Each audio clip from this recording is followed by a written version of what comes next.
Well, isn't that the truth, my friends? What the world needs now, particularly now more than ever, is really love, sweet love. And I think that if we go about hunting for love in all the right places, you all may be very surprised to find out that you may, in fact, find exactly the kind of love that you're looking for. Well, everyone, I'm Beatty and welcome again, my friends, to the Ask Beatty show. For those of you who've been listening now, and I can hardly believe it, it's 12 years that I've been hosting the Ask Beatty show here on a weekly basis on the Progressive Radio Network. It's absolutely amazing where the time has gone. So, you know that I am a psychotherapist. I'm also a sex therapist and the author of a book that I wish I had had when I first started my own dating and relationship life. The book is For Better, For Worse, Forever. Discover the Path to Lasting Love. And for those of you who might wonder, well, why would she have wanted this book?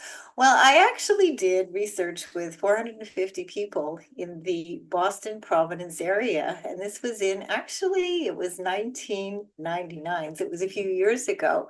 And as a result of the research, I came up with a 10-step formula that teaches us all how to assess. And it's so important, this word assessment and evaluation. It is so important, really, when you think about it, in all facets of our life. If we're buying cars or computers, or if we're really wanting to do some research, we have to be willing to do the research and doing really good assessments. So this formula teaches us all how to assess who is right for you and who is wrong for you before committing to any serious relationship. And the thing that is so great about the formula, it not only educates, but you feel empowered because you always really know what is going on.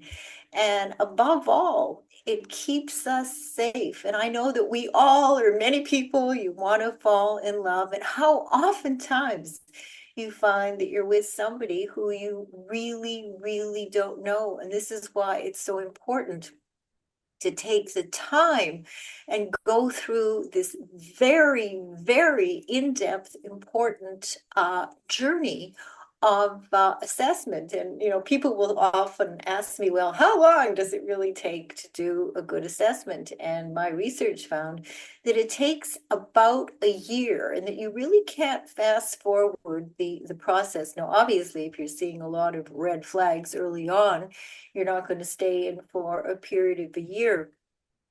And what I found for myself is that before I did this work, I never quite thought about it in this way. You know, before the book, before the research, I was someone who would meet somebody, and my takeaway might be, well, I've met somebody who is really nice, or I've met somebody who is honest, and I would never ever make those kinds of statements today. The very, very best that I could say, and the very best that we could all say, is that we've met somebody who appears to be nice, appears to be honest, and that's all we can really say because we really do need to play out the points of the match in order to find out whether our initial impressions are in fact true. And we're not going to find this out in a week or in 2 weeks or in a month. So if you're starting to date and you're starting to really think seriously about having a relationship, I really do recommend, and it's not about selling books, that you read my book, For Better, For Worse, Forever. Discover the Path to Lasting Love. So, what is this show really all about? Well, this show is about empowerment, and I hope that every single week that there is some little thing that I could say, some topic that we can discuss and deal with and think about and hopefully talk about with your friends and maybe with yourself that will really help to clarify things for you in your own life and make a difference, because the fact is that we all struggle. There is nobody that I know that doesn't go through a lot of ups and downs in our life. And yet it is so important to really figure out initially, what is this all about?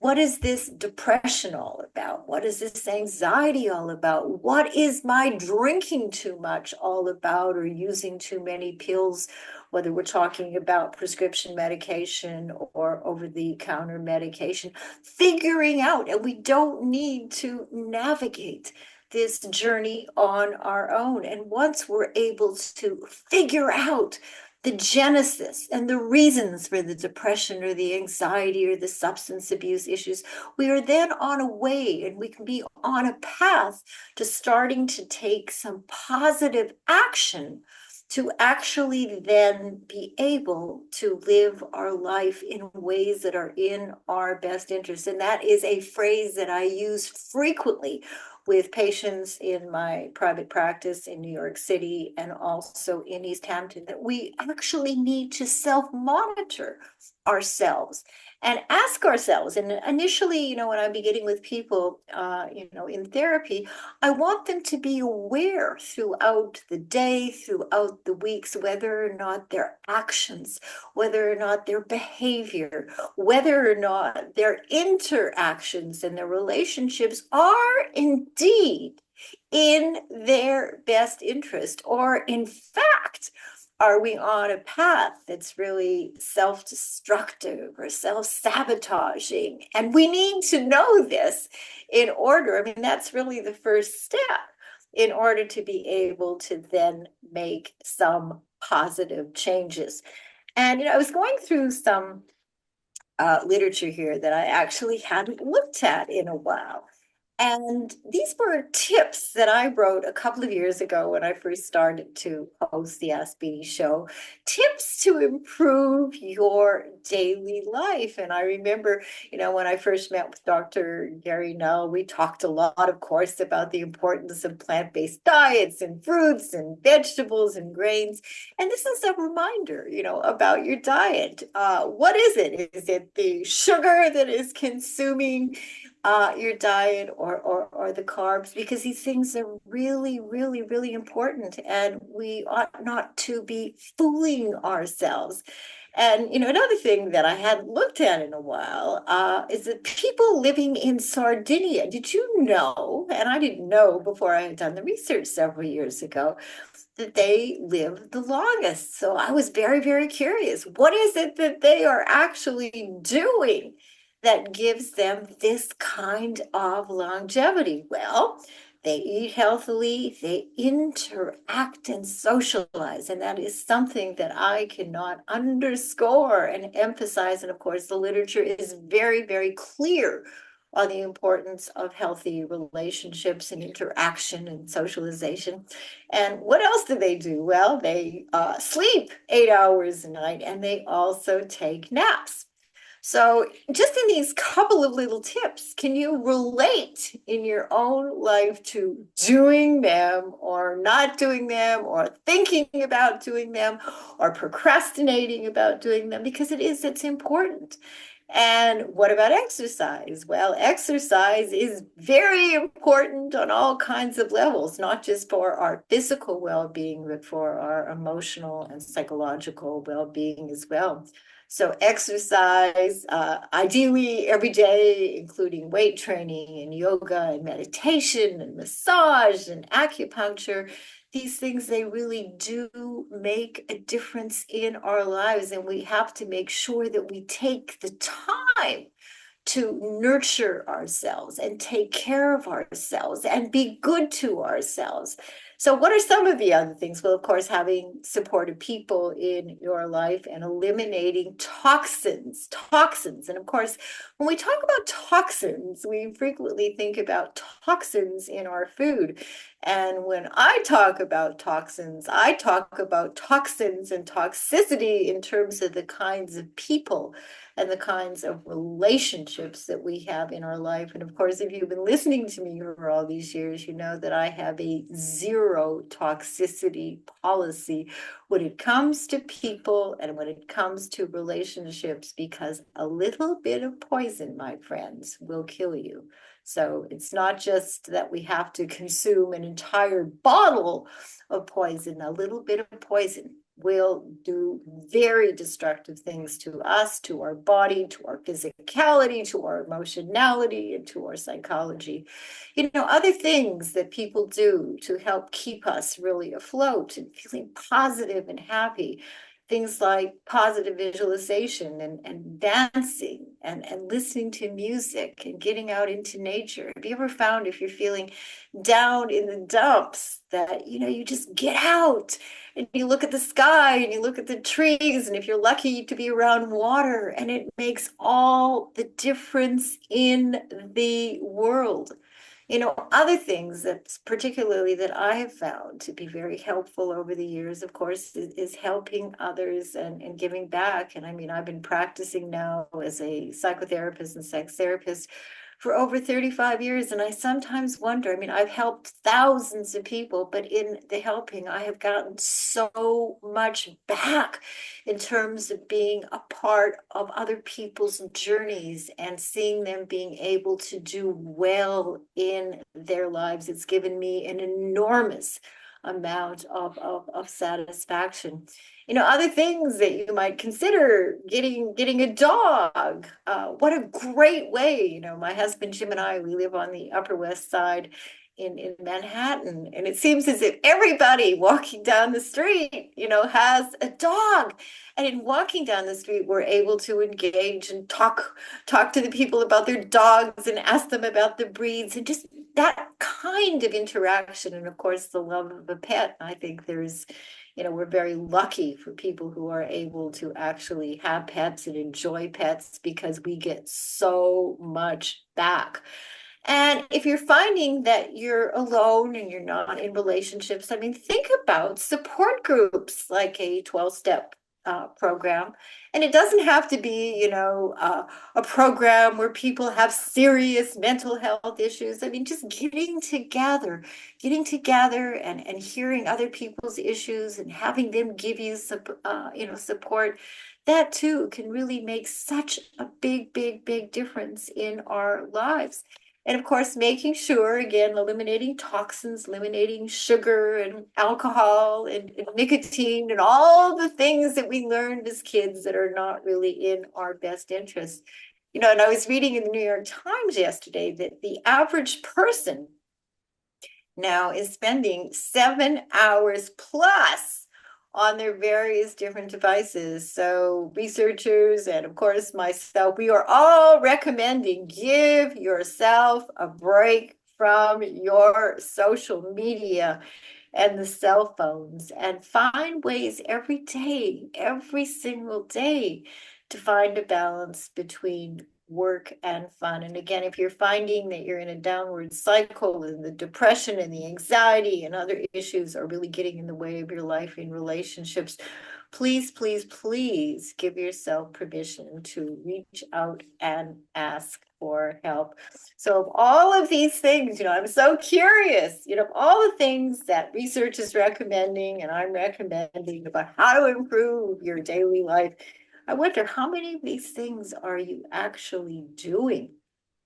It's one thing to talk about it, and it's another thing to know about it. It's a very, very, very different thing to be willing to put these things into action. So hopefully this has been motivational and inspirational, and you are going to start to do more things that are really in your best interest.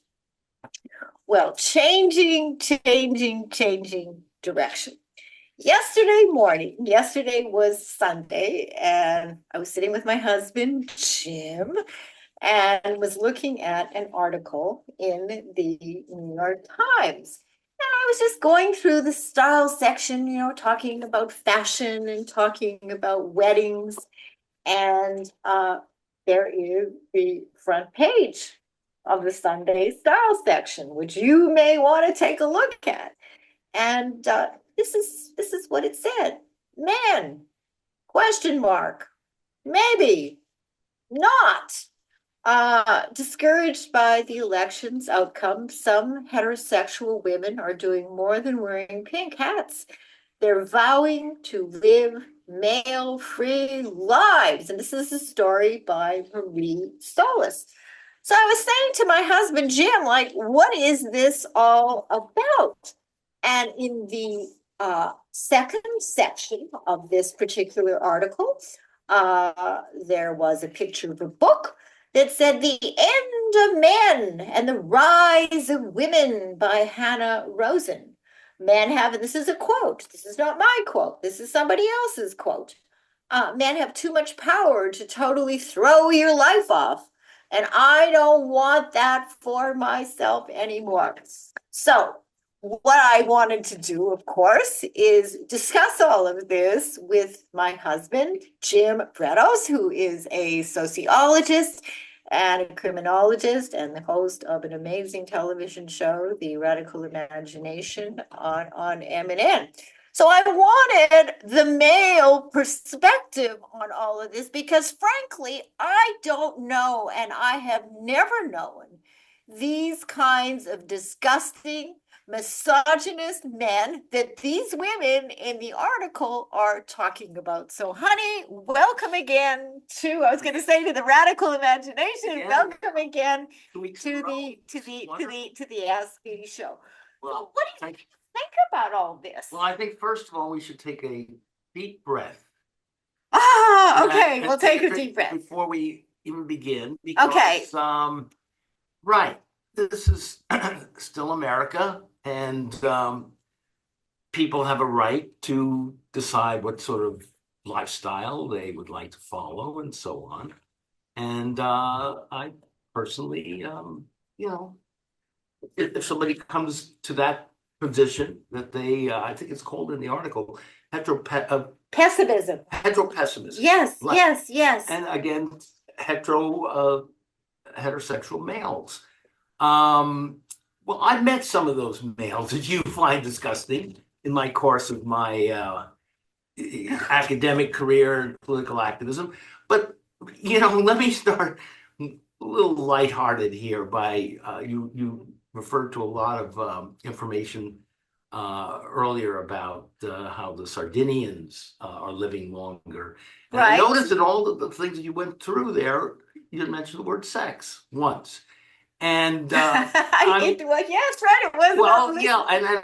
and the point is, I wonder what the people in Sardinia would think of this sort of article. They spend a lot of time, probably in traditional family community roles, and from what we can tell, I'm not trying to be biased here because I am part Greek and I do come from a Mediterranean background. Yes. The Greeks and other Mediterranean peoples do spend more time making love and having sex than other particular communities around the world. Well, let me just just say that the literature is showing, the research is showing, certainly in looking at Americans, that people are having much less sex now than in recent years. We're so busy. We're working and we're balancing family and children and financial concerns and of course political concerns, right, that people are not. They are not, frankly, prioritizing their relationships or their sex lives. Let me start by saying, as a fairly siloed, fairly well-educated, white heterosexual male here, that I can understand to a certain extent what some of these women are might be feeling. I think it's a huge disappointment. Time after time, to come up against a ruling elite that puts forward representatives of the other gender that is so militaristic and so macho in some ways. We've had, of course, there's variation, and that's what the other thing that we really need to bring into this discussion here. Many women voted for Trump. That is absolutely true. And that, including Hispanic women, African American women, I think it was White white working working women class and so on. women. Yes, There's great yes, variation. So I don't yes. see the anger addressed at perhaps them, maybe it's disappointment and so on. Um, and again, it seems like there's a sort of generalization and stereotyping of all men here, and I think they're doing a disservice here. Because rather than be so cynical about this, I think the root should be more to try and change the men and women who are into this sort of militaristic, super macho um, mindset. And until we do that, whether we have a woman in office or a man or who or whatever, transgender and so on, if they still are operating under those sets of premises, we're going to have trouble as a country, as a world uh, that is in enormous danger of killing each other. But this article is Yeah, not just talking about political choices. This article, and I want to read a paragraph here. In the last year, there has been an explosion in the number of young women who say they are deleting dating apps, female celebrities who've taken vows of celibacy or identify as self partners, that's being with themselves, right. divorce memoirs by older millennial and Gen X women expressing profound disillusionment with heterosexual marriage and trends like Boy Sober, which preaches the virtues of decentering men to focus on self improvement and platonic relationships. And I just want to read something else that in the wake of, Brett Kavanaugh, that confirmation, the gender and sexuality scholar Asa Reston picks up on a feeling in the air and put a name to it, which you mentioned, Right. hetero pessimism.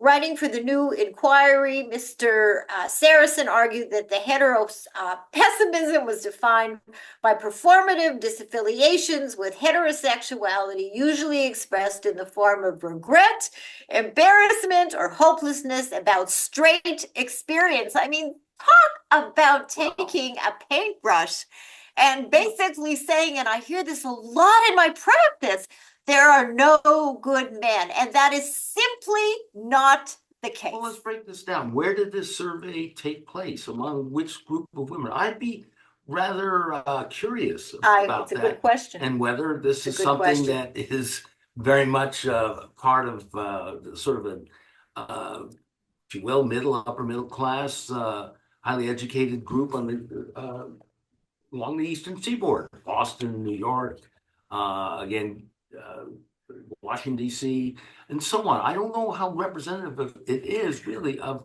the It's a totality of good women in it's the it's a in the country. it's a good question. But here in yesterday's article, here's a sentence. How to date men when you hate men.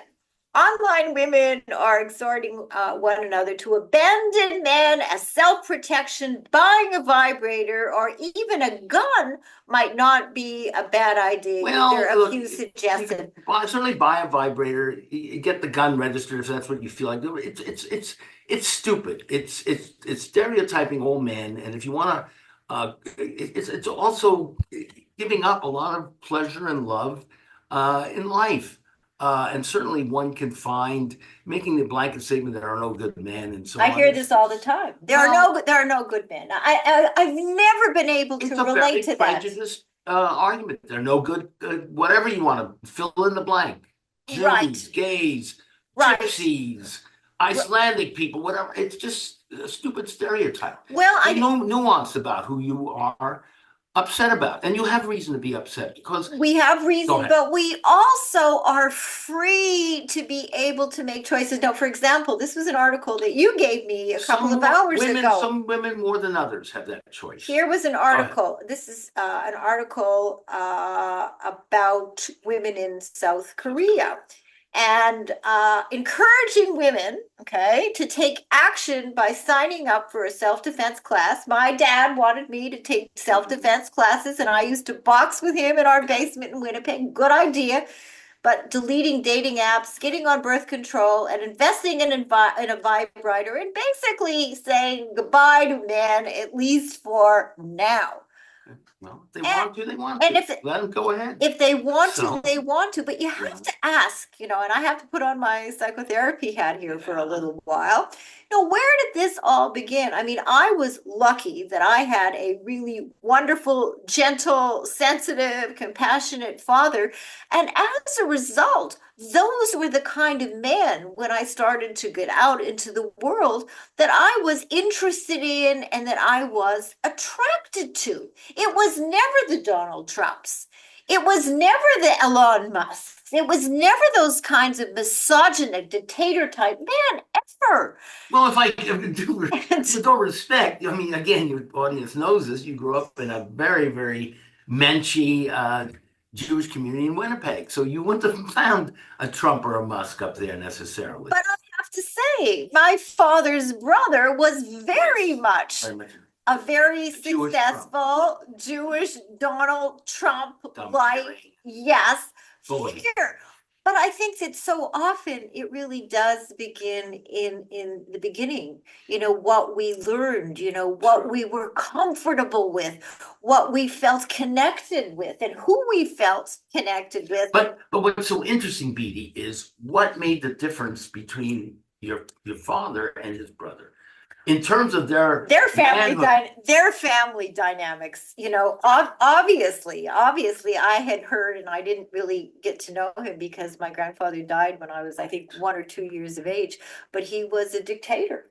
Yeah, And for some lucky reason, in my particular case, my dad did not turn out to be like that at all. that's the conversation. That's the interesting one. Interesting. What Yes. made him turn away from that I and think his be mother, I opposed think to that? that he was, from what I gathered, and I didn't know my grandmother either, that she was loving and compassionate and warm, And and maybe not so much to his brother.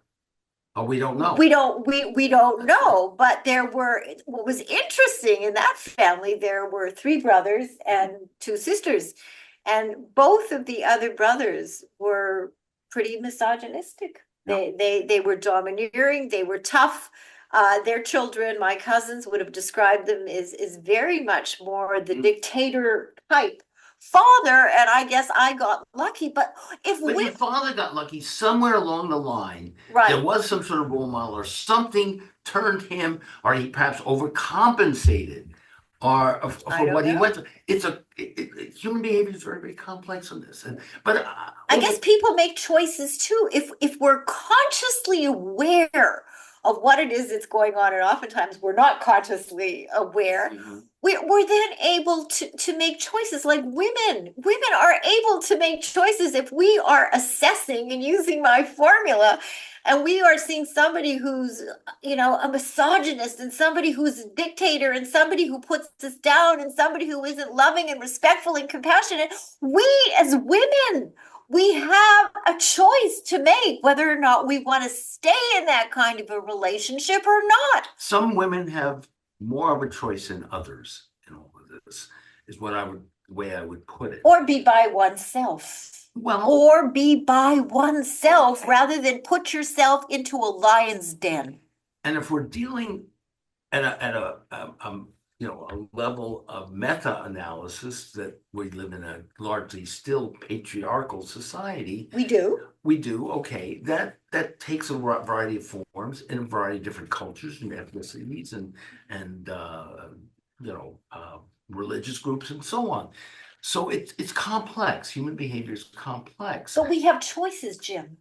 We have choices. I mean, here, for example, is another quote that was in this New York Times article yesterday, that men have too much power to totally throw off your life, and I don't want that for myself anymore. Well, that's fine. She makes a decision, and if you're with men who you feel have too much power and too much control, and that they're throwing off your Well, life, then give yourself permission to exit well, the but relationship. let's say you are involved in law school and you want to make it to one of the top law schools and law corporations and so on, which is still a very male-dominated profession and field. So there's an element of truth there to try to buck that.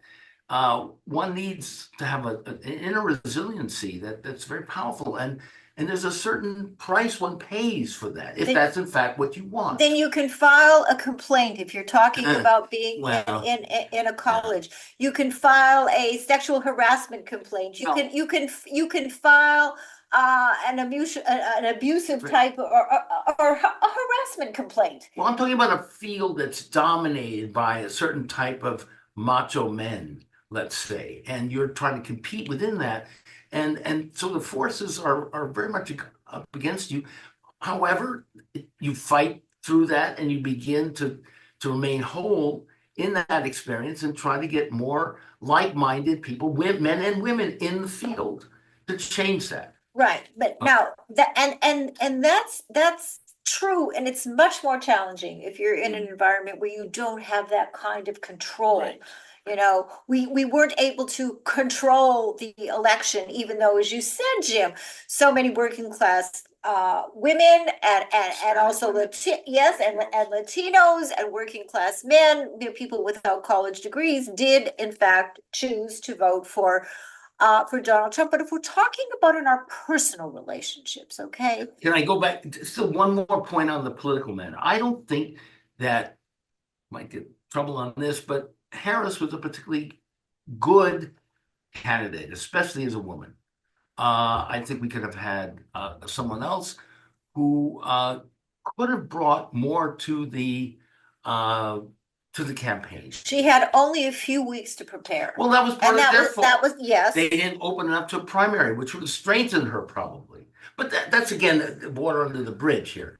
But right. you're absolutely right. Look, this is at a lot of different levels, personal and family and corporate and so on. And we do have choices. Although, again, a black woman, working class woman, who's been part of a period of time in which so many young blacks of marriage age, males, have been put away because of a drug war that's disproportionately aimed at them, will not have the same opportunities as some upper middle class white woman going to Barnard College. But it is still better to be alone, as these women point out, And many of them are, than to put yourself but many of them in are. an abusive situation, whether we're talking sexual abuse or physical Yeah. abuse Oh, I agree. or emotional abuse.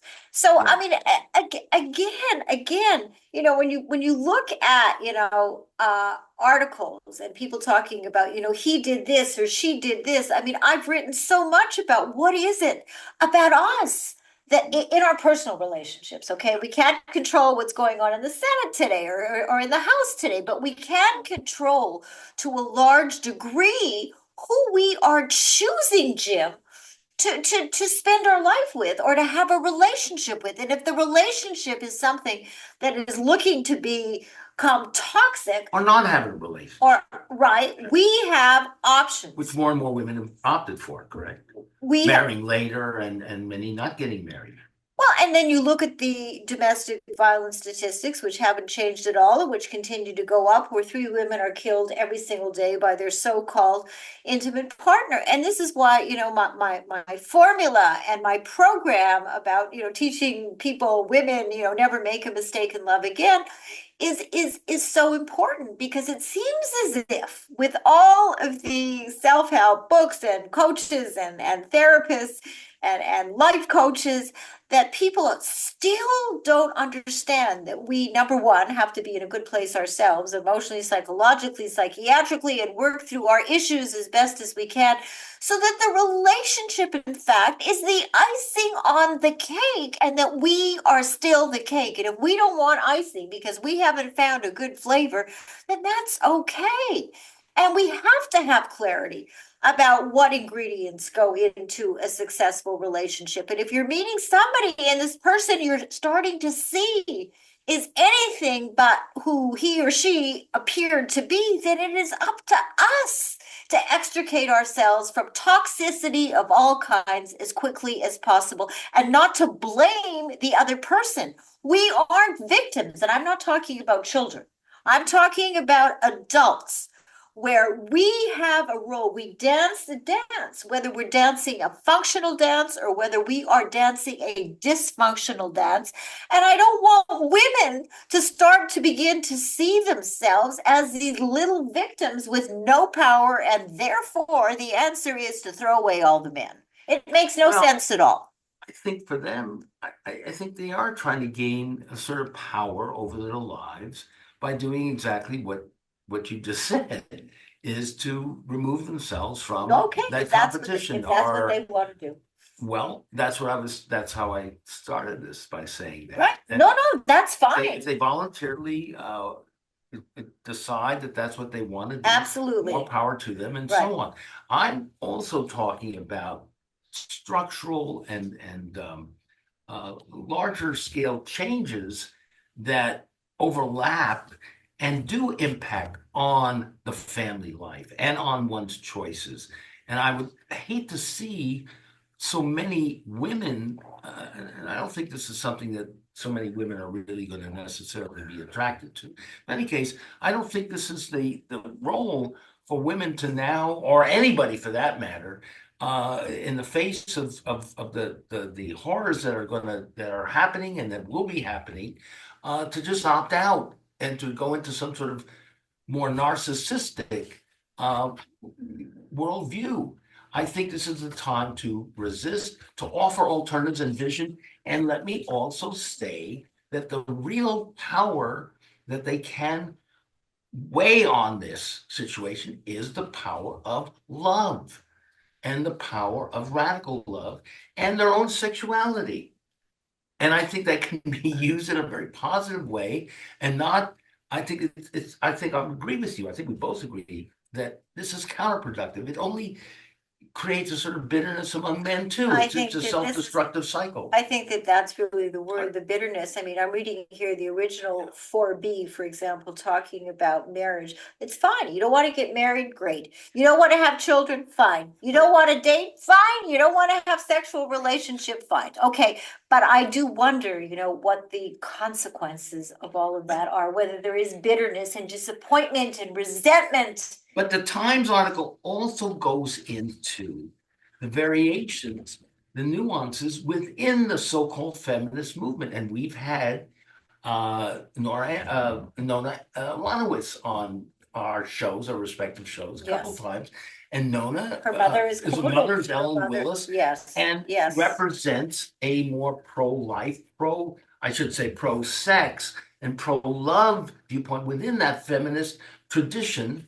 Also Schulman Firestone, who are dealing with the overall patriarchy of the society, and Carol Gilligan as well. They're not refuting their sexuality. They're not opting out of all men, but there is a realization that within that we still can love, we can still enjoy life and be sexual and so on. And I would bet the house that the majority in Sardinia would agree with that. The men and the women who are taking their naps and their We don't know. oh We well, don't. We well, definitely, let's take a trip to Greece and we'll find out. But we anyway, don't know.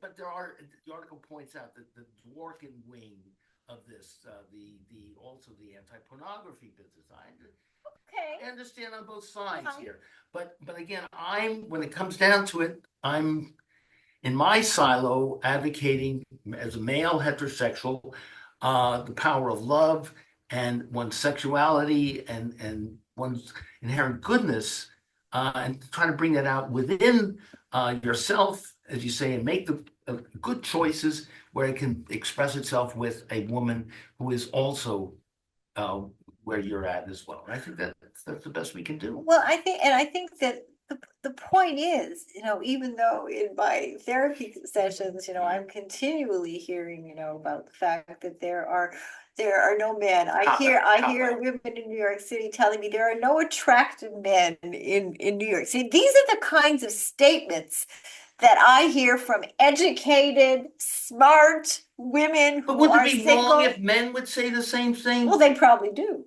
Nah, not the men. Nah. I mean, Or we'd say the same thing. Well, they're just no good Jews anymore. They're no good Puerto Ricans. I mean, it's just it silly. It's it's just stupid. it sounds It's it sounds like demeaning. people it Well, sounds like people in certain ways in this article have given up. I think And that's a good. that's really sad. It is You know, sad. to get to a place where you really feel that you've got to get rid of men, the end of men, the end of Well, men. Let's get rid of the men. look, we've The been men beat. are ruining our lives. We've been beaten up for years, all of us, with the obscene messages and actions of a Donald Trump, and he counts on that, wearing people down on that. And my point is that we should let that happen. This all things shall pass. But that's He'll not, those are pass our as choices. well. Those are choices. And yet you have his wife, his wives Well, who put up with it and continue to put up with it and have well, that's their their choice. that's their choice. So, They have their own agendas, you know, and if that's how they want to live, and Hillary Clinton puts up with hers. absolutely, but absolutely, absolutely. And you know, you deal with it, you suffer the consequences all the time of the choices that we make. And Money and greed takes over to it's compensate. it's interesting, and you wonder, you know, how much. And as a woman, I ask myself, and I hope Right. the answer is not much, but I wonder how much influence a Hillary Clinton or a Melania Trump who lived with men and who live with men who cheat on them and lie and sexually harass other women and yet remain to stay. I wonder whether these women, in some fashion, because of the money and the power, whether or Power. not they become role models for women who then end up in these messy situations and actually then blame the men instead of taking responsibility for the choices that they are making and the consequences that they are then having to deal with Yeah. by living with disgusting men who abuse them in a variety of different Well, kinds of those ways. disgusting men also have had, as I think you intimated too, with your father's brother, their own demons that they haven't dealt with. So they are able to deal with it, their own lack of their. I mean, Or not look, deal, or not deal, or not, not but deal. it's well known in the literature that you're familiar with. A womanizer is at the bottom, a core of their being, an insecure man. Obviously. And so Yes. we've had these examples of very insecure men who have operated under a dynamic of compensating for that by being these womanizers and making lots of money and power and so on. And this unfortunately gets us to the value structure of the entire society. What is it that we value in this society? And it's not the sense of community. It's not the love. It's not reaching out to those who are in And need. we pay the consequences. But you know, Oh, I'll often ask, you know, patients who are in situations where their husbands or their wives, you know, have been cheating and have been cheating for years and years and years. And I'll say, and I've said to one woman recently, so you know, who's the problem in this yeah, relationship? Well, the problem in this particular relationship is that she agreed you're right. for 35 years to stay in a marriage with somebody who cheated on her constantly But throughout the you're relationship. absolutely right. But this is again hundreds and hundreds of years of this sort of mindset being meted out. You have similar dynamics with blacks who came to accept the way in which a white racist America That's identified changing. them. Thank Yeah, goodness but it it's changed. It changing. changed because of the massive civil rights movement and issues and Black Power, or being able to change the narrative. Now that those are messy times for people to make because the narrative begins to change and they have to begin to relate. It's not as comfortable because they're so used to the traditional way. So I think we're in a period where these are challenges, and I think you do challenge the people that you see in therapy, and it needs to happen. And I think that needs to happen at all kinds of levels of our society. I think it's important that we're talking about all of this, and I Absolutely. wonder as Yeah. people are listening right now, what you were thinking, how you feel about men, whether you feel that you should just say goodbye to men, the end of men, and throw all men away, Well, how do you feel about yourself would be the first question, yes. right? And it's fine if you don't, if you're a heterosexual and you don't want a man, that's fine. Nobody says you should have a man or be in a relationship or have a child or get married. But if you are in a relationship and it is a toxic relationship with the kind of men who are being described in this Exactly. article, then we as women, we have an obligation to ourselves, Also, you're acting out a masochistic role. Right. Yes. Which is something, and you wonder why, how did this all happen? Well, maybe this is what you learned in your family, that your mother was in an abusive relationship with your father, and that you learned, unconsciously to choose men who were going to hurt you and disappoint you. But this is the That's all work you knew. then. That's all you really knew. But this is the work that we all have to do I agree. so that we have clarity and when it comes to the kinds of choices that we are making. But And take 2-week vacations to Sardinia and see how they're doing. how they're doing, we don't know how Well, they are doing I have in visions of Sardinia. what they're doing. They're doing quite well. We don't. We don't know. All I do know is that in America, we have a divorce rate of 48% for first marriages, 67% divorce rate for second, 71 to 72% divorce rate for third marriages, that 3 women are killed every single day by their intimate partner, that teenage dating abuse is at a 24% level. It's like, who would have ever dreamed that teenagers were going to be in abusive, physical, sexual, emotional, verbal, abusive relationships, and that college co-eds are in the same kind of a situation where we have 24, 25%. Look, I think this fits into this fits into a neo-fascist totalitarian ruling elite. This sort of chaos fits into their. Why do you say that it has Because to it do with makes- a ruling elite?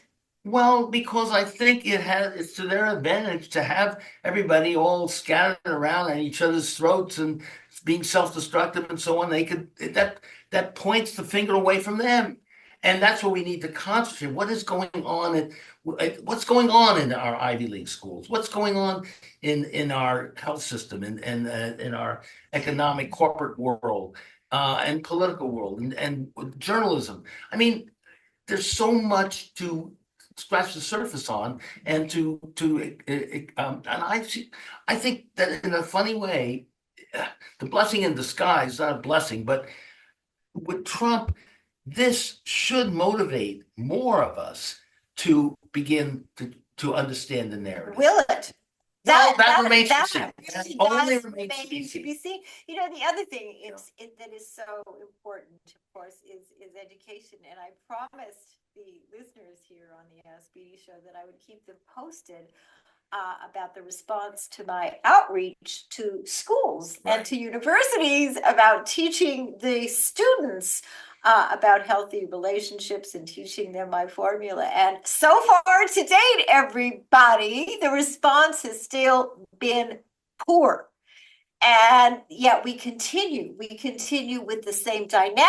We continue with the same statistics. We continue to lament the same problems. And we have never, Jim, there have never been as many self-help books and talks about mental health and podcasts and TikToks. And we've never had this subject out there in the way that it is. People, professionals, we're all trying to survive. We're trying to survive, and but we're missing the boat. Yeah, we're missing. We are missing off by the the boat. system. We're more concerned with our own careers, with getting ahead. Whether we know the show we're producing is bullshit, sorry, or as long as it makes money, it's all going to be okay. Well, And we don't have the seriousness of, and I'm not saying it has to be boring, but let's get serious. Let's well, really talk about these things in the way that you try to do in your show. I sometimes wonder, I've been in touch with various different domestic violence organizations. I mean, clearly people have to be really concerned that the statistics are continuing to go up. There have never been more programs. There's never been more talk Well, about, but I'm not yet, trying to be sound cynical here, but that fits into their needs too. well, Well, I know that you say that, and that well, we scares need me to, to hear you say that, but I know that well, I think it's true. no, we need, I think don't it's get me wrong, true. we do need the programs. We need programs that don't establish Yeah. lifelong dependencies. Yeah. And these Yeah. people have their little feudal bailiwicks here Yeah. of this program and this building and whatever.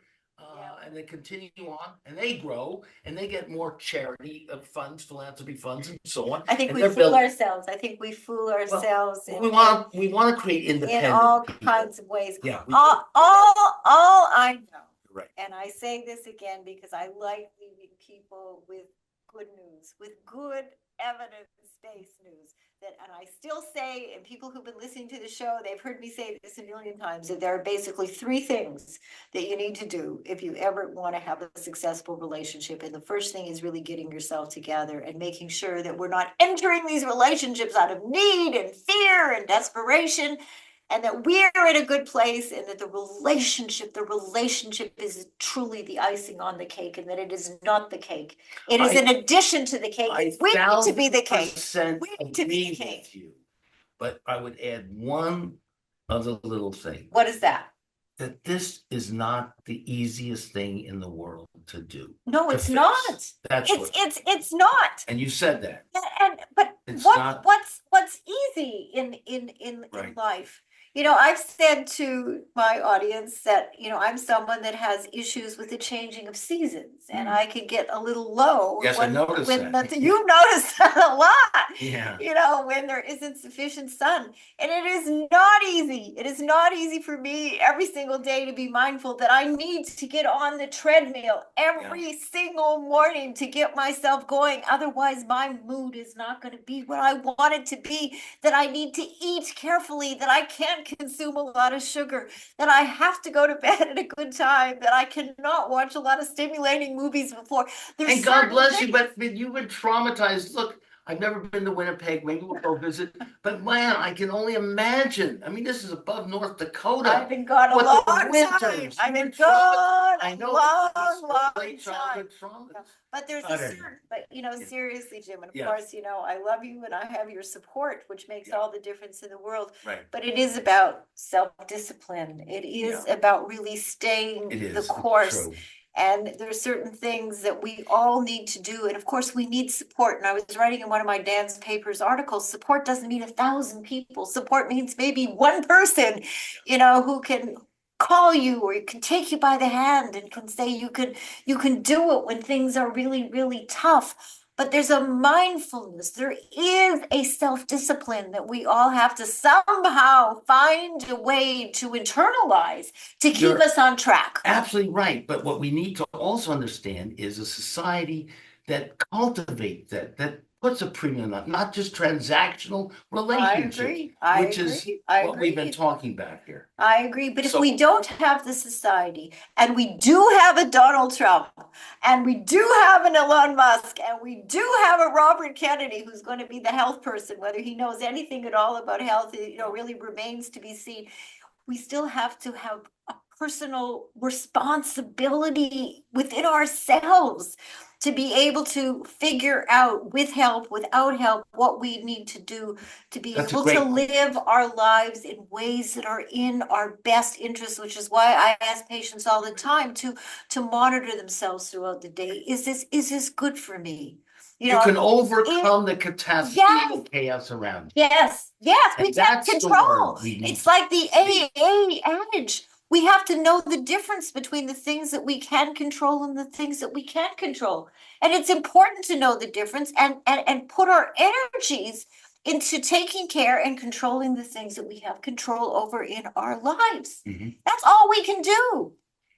And try to educate ourselves so that we don't end up continuing and repeating the Donald Trump type presidencies. I mean, which is just a symptom of the which larger which is culture. a symptom of the And larger I culture. hope that a lot of the women who have addressed themselves to that issue will take what we're talking about seriously too. And I want to just say in closing, I appreciate their words because it does open up a narrative that we haven't had, that we need to have as well. We may not agree with it, whatever, but they raise some interesting points. Let's put it that way. Well, I mean, talk about Yeah. the interesting points that seem to have been raised in this article. When you have a quote that men have too much power to totally throw off your life, and I would say, well, what is it about us in our personal relationships that we have allowed the man in our life to have so much power or too much power to control us? I mean, that's really the question. Your question, I agree. You That's know, the question. But what also, is it? What is it about us? What is what it is it about us? about our culture that we're so patriarchal and that we still have trouble dealing with the possibility of a female president? And I hope we Well, get one soon. I hope we get one as well. I hope we get the best person who actually cares about this That's a country. that's a whole other story. You're right. Whether it's a Identity woman or a politics. man, Yeah. or whether it's black or white or a Muslim or Jew, somebody that actually really, really cares. Well, Jim, Or it's maybe a combination of all of those. maybe Yeah. it's a combination. Well, Okay. I don't know where the time has gone. I say it every week. It's 3:57. It's 3:57. And I want to always thank you so much. I Thank you. love your commentary. Well, I love I coming on. hear your commentary all the time, and it Yeah. really, you've educated me a lot about things and in You have ways to. that I have not previously been educated Well, about.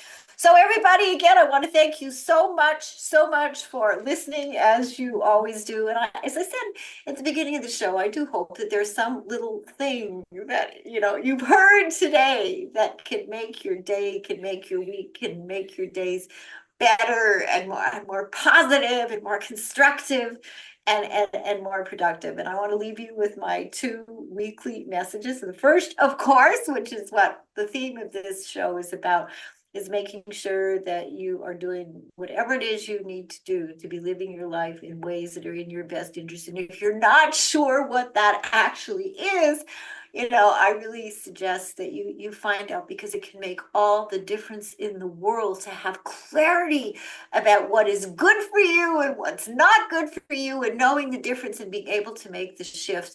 And of course, the second thing is that we all need to do a much, much, much, much better job in learning to love each other and accept each other differences at all. So I hope you've enjoyed today's show and have a really amen, good, Beatty. And yes, thank you for having me on again. yes, thank you so much, Jim, and have a very good rest of the day. And I will see you next Monday and every Monday for the next 100 years from 3 to 4 p.m. here in beautiful New York City. Goodbye, everybody.